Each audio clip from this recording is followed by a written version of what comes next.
pemerintah, maaf Pak Menteri, maaf Pak Wali Kota, maaf Pak Bupati, kalau dia kiai berbeda dengan pemerintah, itu kiai yang bagus, kiai yang peduli dengan negaranya, tidak mau kiai membiarkan negara ini hancur, tidak mau kiai membiarkan negara dalam kedoliman. Kiai tegur, kiai yang negor ini kiai yang baik, yang cinta negara, cinta bangsa. Kalau ada kiai berbeda, jangan ditangkap, jangan dipenjara. Kalau ada kiai berbeda, undang ke kantor kabupaten. Syukron Makmun berbeda dengan Bupati Lumajang. Bukan musuh saya ini, saya cinta sama bupati, supaya bupatinya tidak tergelincir. Undang saya ke kabupaten. Ini namanya demokrasi. Ngopi bersama dengan bupati, betul atau tidak? Kalau perlu dengan mie goreng, betul atau tidak? Mari bicara apa maunya Pak Sukron. Oh begini Pak Bupati Lumajang, begini Pak Bupati Pasuruan, sesuai dengan Al-Quran dan Sunnah Nabi begini. Kan enak toh. Jangan dimusuhi, lalu dianggap lawan. Ulama ini yang mendirikan republik ini. Kalau tidak ada ulama, tidak ada NKRI. Saya tegas, persilakan yang mau nuntut. Tidak ada ulama, tidak ada NKRI. Saya berikan fakta. Karena yang sekarang jadi pemimpin ini orang yang tidak baca sejarah barangkali.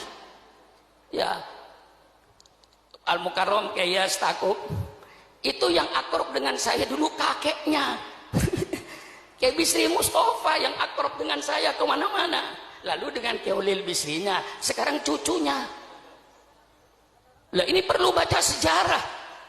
Ketika Indonesia mau proklamasi, Bung Karno bikin 60 panitia, gagal. Akhirnya bikin 9 panitia. Terdiri pada Bung Karno, Bung Hatta, Maramis dari Katolik, Abi Kusno, Wahid Hasyim, dan termasuk beberapa ulama-ulama lainnya mendapatkan rumusan. Apa rumusnya? Negara Republik Indonesia berdasarkan ketuhanan dengan kewajiban menjalankan syariat Islam bagi pemeluk-pemeluknya. Di luar Islam tidak usah menjalankan syariat Islam bagi. Ini yang disebut Piagam Jakarta. Dengan mendapatkan satu format yang jelas, negara Republik Indonesia berdasarkan ketuhanan dengan kewajiban menjalankan syariat Islam bagi pemeluknya. Maka Bung Karno diminta untuk segera proklamasi tanggal 17 Agustus jam 10 pagi. Proklamasi, kami bangsa Indonesia dengan ini menyatakan kemerdekaan Indonesia.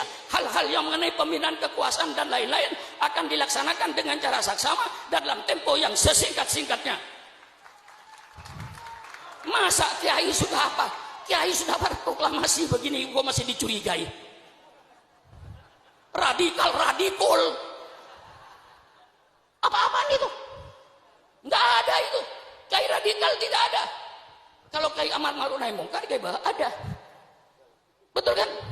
Kita ini cuma menawarkan konsep. Kita ingin melaksanakan peradaban Islam yang berdasarkan Quran dan hadis. Ini yang kita inginkan. Karena banyak peradaban yang berdasarkan hawa nafsu. Seperti naik klub, dansa, joget, telanjang. Itu peradaban, tapi dasarnya nafsu. Kami ingin bentuk satu peradaban, satu bangsa berperadaban yang berdasarkan Quran dan Sunnah Nabi. Ini kami mau tonjolkan. Walladzi arsala rasulahu bil huda wa dinil haq liyudhhirahu 'alad dini kulli. Dialah Allah yang mengutus utusannya dengan petunjuk dan agama yang benar. Untuk apa itu, Kiai? Liyudhhirahu, untuk diperlihatkan kepada bangsa Indonesia, ini syariat Islam. Anda mau pakai persilakan, Anda tidak mau pakai persilakan. Wa ma alaina illal balaul mubin. Inilah syariat Islam. Kiai harus berani menampakkan ini syariat Islam. Bagaimana syariat Islam dalam berkeluarga, bagaimana syariat Islam dalam bermasyarakat, bagaimana syariat Islam dalam ekonomi, bagaimana syariat Islam dalam politik. Semua Islam ada. Jangan dikira tidak ada. Yang sekarang pada kiai pada takut bicara politik. Kiai, yang melarang politik itu dulu Belanda. Karena Belanda ingin menjajah Indonesia. Kiai dilarang baca politik, tidak boleh bicara politik di masjid, di majelis taklim dan lain-lainnya. Itu yang melarang bicara politik Belanda. Kalau sekarang masih ada orang yang melarang kiai bicara politik, itu berarti sisa-sisa Belanda. Jelaskan? Jelaskan? Itu sisa-sisa Belanda itu. Persilakan. Kalau kiai sayang negara, kalau kiai cinta sama NKRI, saatnya kiai bicara politik. Politik Al-Quran, politik sunnah Rasulullah, bukan politik kebohongan, bukan pencitraan, tapi kejujuran politik yang diminta itu. Betul apa tidak? Persilakan kiai bicara politik. Politik Al-Quran, bicara politik, politik sunnah Rasulullah. Yang kayak tadi itu, Pak Bupati dan Pak Menteri, itu semuanya dalam Islam ada. Jangan mempersulit urusan rakyat. Hadis, man waliya min amri ummati fasyaqqa alaihim fashquq alaih. Barang siapa yang memegang pimpinan urusan umatku, dia mempersulit urusan umatku, maka dia nanti akan dipersulit oleh Allah di padang mahsyar.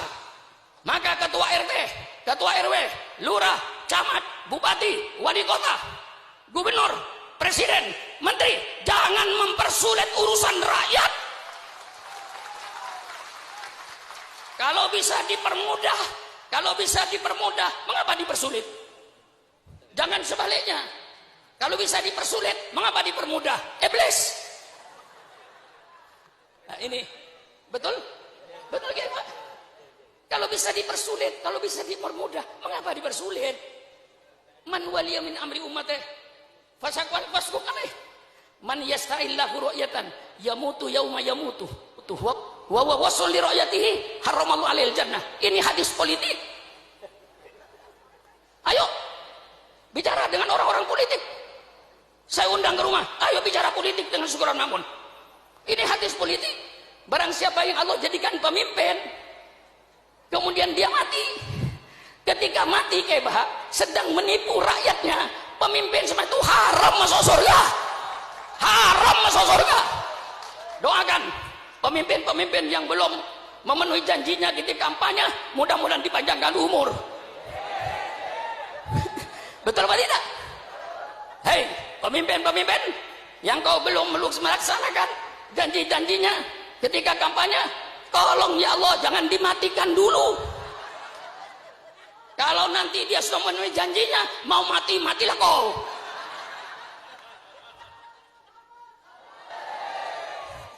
Allah, Engkau dekat